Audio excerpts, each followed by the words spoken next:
Entrevista Venevisión. Líder en opinión. Por tu canal independiente, Venevisión. Listos para conversar, amigos, de nuevo con ustedes en Entrevista Venevisión con Tomás Guanipa, secretario general de Primero Justicia, diputado ante la Asamblea Nacional por la Unidad. Bienvenido a Venevisión. Gracias, Eduardo, un placer. Felipe González, su presencia en Venezuela en los términos en los que se están desarrollando sus actividades, ¿cuál es la consecuencia de fondo, la más importante que puede dejar? Yo creo que es la presencia de uno de los líderes mundiales más importantes que existan, que ha tenido una preocupación sobre el tema venezolano desde hace muchísimos años, que ha tenido un talante democrático incuestionable y que es de las figuras más respetadas en el concierto político mundial.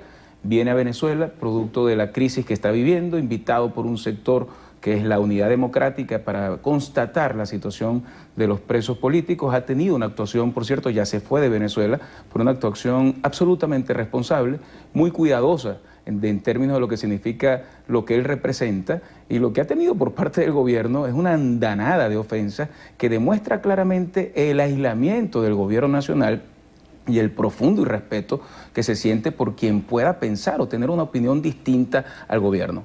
Felipe González está preocupado por la situación de la democracia en Venezuela, está preocupado por la situación de los venezolanos que están pasando necesidades. Ayer nos decía que el clima de convivencia en Venezuela, en la Venezuela de hoy, es totalmente distinta a la que vino la última vez invitado por Hugo Chávez. Pero cuando tú ves que quien antes ha venido 3 veces a Venezuela y las 3 veces ha sido recibido por el presidente Chávez y esta vez lo que recibe es una andanada de ofensas del gobierno nacional, te das cuenta que ese clima de convivencia tiene que ver también con la pérdida de legitimidad frente al mundo de un gobierno que ha hecho de la persecución política su arma para poder tratar de acabar con quien piensa distinto. Entonces, creo que el tema de Felipe González va más allá de las groserías y ofensas que se le puede dar de parte del gobierno nacional. Qué raro que estos que hoy acusan a Felipe González de delincuente, de paraco, de ladrón, no dijeron nada cuando vino y pasó 5 horas reunido con el presidente Chávez, consultado por el presidente Chávez varias veces sobre su opinión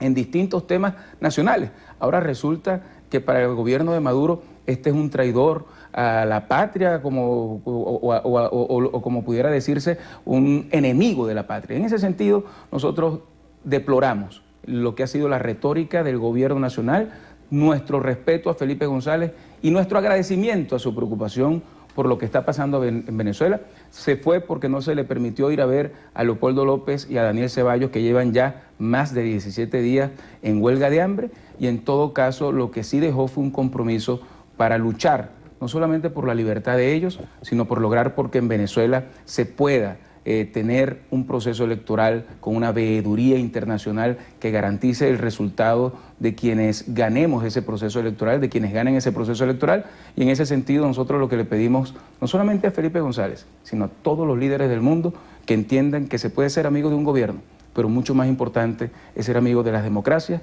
y de los pueblos. Has nombrado a Daniel Ceballos, a Leopoldo López, que se plantearon con un objetivo importante en esta visita, en saludarles, en escucharles, en gestionar todo a favor de la circunstancia en la que se encuentran. Pero, ¿qué está pasando con la salud de Daniel Ceballos, con la situación de Leopoldo López? Huelga de hambre, ha dicho la fiscal general que mandó a hacer una verificación médica de Ceballos y que está en perfecto estado.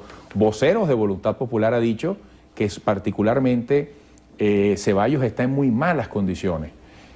¿Qué está pasando con ellos? Mira, lo primero que debo decir es que nos parece absolutamente irresponsable por parte de la fiscal que se diga que está en perfectas condiciones cuando todos sabemos que lleva 18 días en una huelga de hambre. Ayer su esposa nos contaba que la última vez que tuvo oportunidad de conversar por teléfono con Daniel, Daniel decía que tenía una molestia importante en un riñón, que le costaba mucho poder orinar, y es consecuencia directa de la situación por la que está atravesando, que además es una situación muy humillante, porque Daniel, que ha sido electo 3 veces en su ciudad, con el voto del pueblo, cuando tú actúas de esa forma contra un líder, estás actuando contra el pueblo que lo eligió, y que se le haya rapado la cabeza, se le haya uniformado y se le haya metido en una cárcel de altísima peligrosidad como esa, no es otra cosa que una humillación para quien simplemente por pensar distinto está detenido. Y ahí hemos exigido una cosa. Primero, que que sea trasladado de una vez por todas de nuevo a Ramo Verde, porque no hay ninguna razón por la que esté allí. En segundo lugar, que tenga atención médica permanente. Y en tercer lugar, que el gobierno entienda que lo que están pidiendo no es otra cosa que la garantía de que pueda haber un proceso electoral este mismo año. Nicolás Maduro en una de sus alocuciones llegó a decir que efectivamente este año vamos a elecciones y que el 5 de enero va a estar instalándose la nueva Asamblea Nacional. Qué bueno que lo haya reconocido, pues dejen el miedo, vamos a la fecha. Habló de firmar un acuerdo para el respeto de los resultados. Vamos a meterle a ese acuerdo la veeduría internacional que sea absolutamente objetiva para garantizar la transparencia del proceso. Vamos a meterle a ese acuerdo que el gobierno no puede inhabilitar ni sacar del juego a nadie que quiera ser representante del pueblo venezolano o de una de las alternativas. Vamos a firmar ese acuerdo y vamos a darle garantía a los venezolanos que nos vamos a contar y que va a ser el proceso electoral el que va a permitir que el pueblo venezolano pueda decidir su futuro. Yo creo que estamos viviendo, Eduardo, la crisis política institucional más grave que hayamos tenido en los últimos años en Venezuela. Que la gente no tenga cómo comer, que hoy varias ciudades tengan un paro de transporte que tiene prácticamente caminando a pie a la gente en Venezuela porque no hay repuestos, porque no se pueden mantener las unidades, porque la inseguridad cobra vida de los transportistas, que la gente no consiga medicinas, mientras una candidata diputada dice que lo que hay es que sembrar el acetaminofén si no se consigue.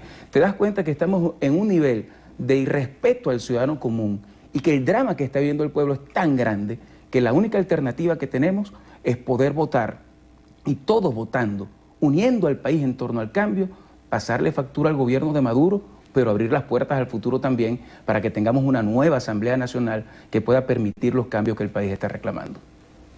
En ese reclamo del país, ¿cuál es el mensaje necesario?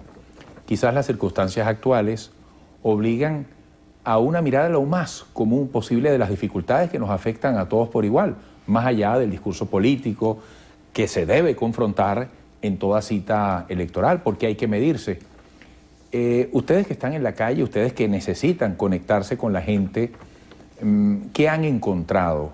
¿Qué nivel de entusiasmo, de interés puede haber en el conocimiento, en la llegada de esa fecha de elecciones primarias? Mira, por supuesto que la gente quiere saber cuándo vamos a votar.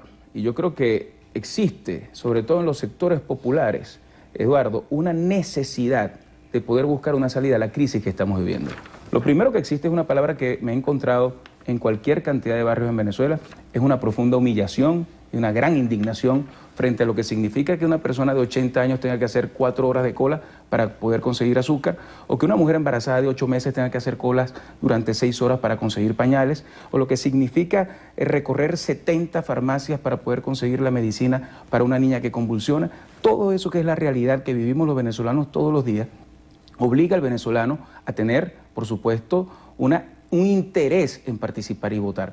Pero creo que el sentimiento de frustración, de humillación, de indignación que hoy siente el pueblo venezolano con el gobierno nacional tampoco se ha traducido, gracias a Dios, en una resignación. Y eso es muy importante. Decirle al pueblo de Venezuela que eso puede cambiar y que nadie tiene por qué acostumbrarse a vivir como estamos viviendo. Y que para eso tenemos que tomar el control del futuro de nuestra patria, votando, participando democráticamente y logrando cambios en paz. Entonces, cuando tú le dices a la gente que este año podemos votar y que votando pueden decidir su futuro y que con una nueva Asamblea Nacional podemos lograr medidas para frenar esta política económica del gobierno que es desastrosa, para investigar la corrupción, para promover la producción nacional, la gente te dice, ¿cuándo vamos a tener esa oportunidad de votar?